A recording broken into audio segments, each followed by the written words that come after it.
നമസ്കാരം, ചാനലിലേക്ക് സ്വാഗതം. ഇന്ന് നമ്മൾ സംസാരിക്കാൻ പോകുന്നത് ഒരാൾ ID കാർഡിന് അപേക്ഷ നൽകി കഴിഞ്ഞ് കഴിഞ്ഞാൽ മാസങ്ങളോളം കാത്തിരിക്കണം ഒരു ID കാർഡ് ലഭ്യമാകുന്നതിന് വേണ്ടി. എന്നാൽ ഈ ഒരു സാഹചര്യത്തിൽ ആവശ്യങ്ങൾ മുൻനിർത്തി ഇലക്ഷൻ കമ്മീഷൻ ഓഫ് ഇന്ത്യ ഒരു ഡിജിറ്റൽ ID കാർഡ് ലോഞ്ച് ചെയ്തിരിക്കുകയാണ്. eEpic എന്ന് പറയും. അത് നമ്മളൊരു അപേക്ഷ നൽകി കഴിഞ്ഞ് കഴിഞ്ഞാൽ ഇപ്പോൾ ലോഞ്ച് ചെയ്തിരിക്കുന്നത് കഴിഞ്ഞ ഒക്ടോബർ 16 മുതൽ അപേക്ഷ നൽകിയിരിക്കുന്ന, കഴിഞ്ഞ ദിവസം വോട്ടർ പട്ടിക പബ്ലിഷ് ചെയ്തിരിക്കുന്ന ഡിസംബർ 30 വരെ 31 വരെ അപേക്ഷ നൽകിയിരിക്കുന്ന ആളുകൾക്കാണ് ഇപ്പോൾ നിലവിൽ ID കാർഡ് eEpic ഇഷ്യൂ ചെയ്തിരിക്കുന്നത്. എന്നാൽ ബാക്കിയുള്ള എല്ലാ ആളുകൾക്കും ഫെബ്രുവരി 1 തീയതി മുതൽ ഈ eEpic ഡൗൺലോഡ് ചെയ്തെടുക്കാൻ സാധിക്കും. നിങ്ങൾക്കിപ്പോൾ നിങ്ങളുടെ ID കാർഡ് നഷ്ടപ്പെട്ടു പോയിട്ടുണ്ടെങ്കിൽ നമുക്ക് ഈ ഒരു eEpic ഉപയോഗിച്ച് നമ്മുടെ എല്ലാ ആവശ്യങ്ങൾക്കായിട്ട് ഉപയോഗിക്കാൻ സാധിക്കും. എങ്ങനെയാണ് ഇത് ഡൗൺലോഡ് ചെയ്യുന്നത് നമുക്ക് കണ്ട് മനസ്സിലാക്കാം.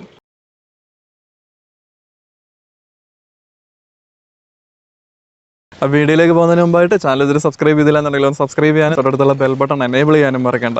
ഇന്ന് നമ്മൾ സംസാരിക്കുന്നത് eEpic എങ്ങനെ ഡൗൺലോഡ് ചെയ്യാം, അല്ലെങ്കിൽ ഡിജിറ്റൽ ID കാർഡ് എങ്ങനെ ഡൗൺലോഡ് ചെയ്യാം എന്നുള്ള വിഷയത്തെ പറ്റിയാണ്.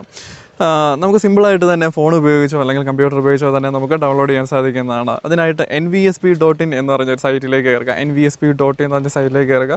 അവിടെ ലോഗിൻ ഓർ രജിസ്റ്റർ എന്ന് പറഞ്ഞ ഓപ്ഷൻ ഉണ്ട്. അവിടെ നിങ്ങൾ ക്ലിക്ക് ചെയ്യുക. അവിടെ നിങ്ങൾ ഒരു യൂസർ ക്രിയേറ്റ് ചെയ്യേണ്ടതായിട്ടുണ്ട്. ആദ്യമായിട്ടാണ് നിങ്ങൾ ഇതിനകത്ത് കയറുന്നതെന്നുണ്ടെങ്കിൽ ഒരു ഡോണ്ട് ഹാവ് അക്കൗണ്ട് എന്ന് പറഞ്ഞൊരു ഓപ്ഷൻ ഉപയോഗിച്ച് നിങ്ങളുടെ മൊബൈൽ നമ്പരും ID കാർഡ് നമ്പരും ഉപയോഗിച്ച് ഒരു OTP ജനറേറ്റ് ചെയ്യുക. അതിനുശേഷം OTP ടൈപ്പ് ചെയ്തതിന് ശേഷം അത് വെരിഫൈ ചെയ്യുക. ശേഷം നിങ്ങളുടെ ID കാർഡ് നമ്പരും നിങ്ങൾക്ക് ID കാർഡ് ഇല്ലാന്നുണ്ടെങ്കിൽ വീട്ടിലൊരാളുടെ ID കാർഡ് നമ്പർ ഉപയോഗിച്ച് നമുക്ക് അത് രജിസ്റ്റർ ചെയ്യാൻ സാധിക്കും. അതിനുശേഷം നിങ്ങളുടെ മെയിൽ ID ടൈപ്പ് ചെയ്ത് കൊടുക്കുക. അതിനുശേഷം ഒരു പാസ്വേഡ് ക്രിയേറ്റ് ചെയ്ത് കൊടുക്കുക. അതിനകത്തൊരു ഫോർമാറ്റ് ക്യാപിറ്റൽ ലെറ്റർ ഉണ്ടാകണം, സ്മോൾ ലെറ്റർ ഉണ്ടാകണം, ഒരു സ്പെഷ്യൽ ക്യാരക്ടർ ഉണ്ടാകും, നമ്പർ ഉണ്ടാകണം. ഉദാഹരണമായിട്ട് capital letter A, small letter BC @123 എന്ന് നമുക്ക് പാസ്വേഡായിട്ട് ടൈപ്പ് ചെയ്ത് കൊടുക്കാം. അത് വീണ്ടും ടൈപ്പ് ചെയ്ത് കൺഫേം ചെയ്യുക. അതിനുശേഷം സബ്മിറ്റ് ചെയ്യുമ്പോഴത്തേക്കും നിങ്ങളൊരു യൂസർ ക്രിയേറ്റ് ചെയ്തു. അതിനുശേഷം നേരെ തിരിച്ച് ലോഗിൻ ഓപ്ഷനിലേക്ക് വന്നു കഴിയുമ്പോഴത്തേക്കും നിങ്ങൾ ക്രിയേറ്റ് ചെയ്ത ആ യൂസറിനെ നിങ്ങൾക്ക് ID കാർഡ് കൊടുക്കാം, മൊബൈൽ നമ്പർ കൊടുക്കാം, അങ്ങനെ ഏതെങ്കിലും ഒരു അല്ലെങ്കിൽ ഇമെയിൽ ID ആണെങ്കിലും കൊടുക്കാം. അതിനുശേഷം നിങ്ങളുടെ പാസ്വേഡ് ടൈപ്പ് ചെയ്ത് ലോഗിൻ ചെയ്യുക. ശേഷം അവിടെ നിന്ന് ലോഗിൻ ചെയ്ത് കഴിയുമ്പോഴത്തേക്കും നിങ്ങൾക്ക് ID കാർഡ് അപേക്ഷ കൊടുക്കുന്നതും അങ്ങനത്തെ ഒരു സൈറ്റിലേക്കാണ് വരുന്നത്. അതിൻ്റെ താഴേക്ക് വരുമ്പോഴത്തേക്കും ഡൗൺലോഡ് eEpic എന്ന് പറഞ്ഞൊരു ഓപ്ഷൻ ഉണ്ട്. ആ ഓപ്ഷനിൽ ക്ലിക്ക് ചെയ്യുക. വളരെ സിമ്പിളായിട്ട് തന്നെ നമുക്ക് അവിടെ നിന്ന് ഡൗൺലോഡ് ചെയ്യാൻ സാധിക്കും. അവിടെ നിങ്ങളുടെ ID കാർഡിൻ്റെ നമ്പർ ടൈപ്പ് ചെയ്ത് കൊടുക്കാം. നിങ്ങൾക്ക് ID കാർഡ് നമ്പർ ലഭിക്കുന്നതിനായിട്ട് നിങ്ങൾ അപേക്ഷ കൊടുത്തപ്പോൾ ലഭിച്ച ആ റെഫറൻസ് നമ്പർ ഒന്നെങ്കിൽ ആ റെഫറൻസ് നമ്പർ ടൈപ്പ് ചെയ്ത് കൊടുക്കാൻ സാധിക്കും. അല്ലെങ്കിൽ ആ റെഫറൻസ് നമ്പർ സെർച്ച് ചെയ്യുമ്പോഴത്തേക്കും ID കാർഡ് ജനറേറ്റ് ആയിട്ടുണ്ട് എന്നുണ്ടെങ്കിൽ ആ ID കാർഡിൻ്റെ നമ്പർ ടൈപ്പ് ചെയ്ത് കൊടുക്കുക. അതിനുശേഷം താഴെ ക്യാപ്ച ടൈപ്പ് ചെയ്ത് കൊടുക്കാം.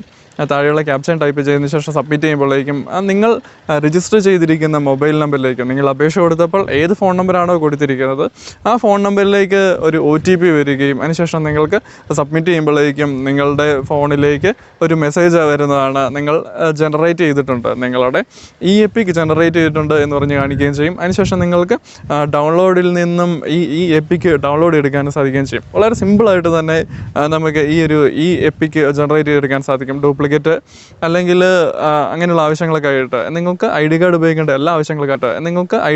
ഉപയോഗിക്കേണ്ട എല്ലാ ആവശ്യങ്ങൾക്കായിട്ടും ഈ ഒരു eEpic ഉപയോഗിക്കാൻ സാധിക്കും എന്നാണ് ഇലക്ഷൻ കമ്മീഷൻ പറഞ്ഞിരിക്കുന്നത്. വളരെ സിമ്പിളായിട്ട് നമുക്ക് ഡൗൺലോഡ് ചെയ്യാൻ സാധിക്കും. ഇപ്പോൾ നിലവിൽ ഡൗൺലോഡ് ചെയ്യാനുള്ള ഓപ്ഷൻ തന്നിരിക്കുന്നത് കഴിഞ്ഞ സമ്മറി റിവിഷൻ സമയങ്ങളിൽ, അതായത് ഒക്ടോബർ 16 തീയതി മുതൽ ഡിസംബർ 31 തീയതി വരെ അപേക്ഷ വെച്ചിട്ടുള്ള ആളുകൾക്ക് മാത്രമാണ് ഇപ്പോൾ നിലവിൽ eEpic ഡൗൺലോഡ് ചെയ്യാൻ വേണ്ടി ഓപ്ഷൻ തന്നിരിക്കുന്നത്.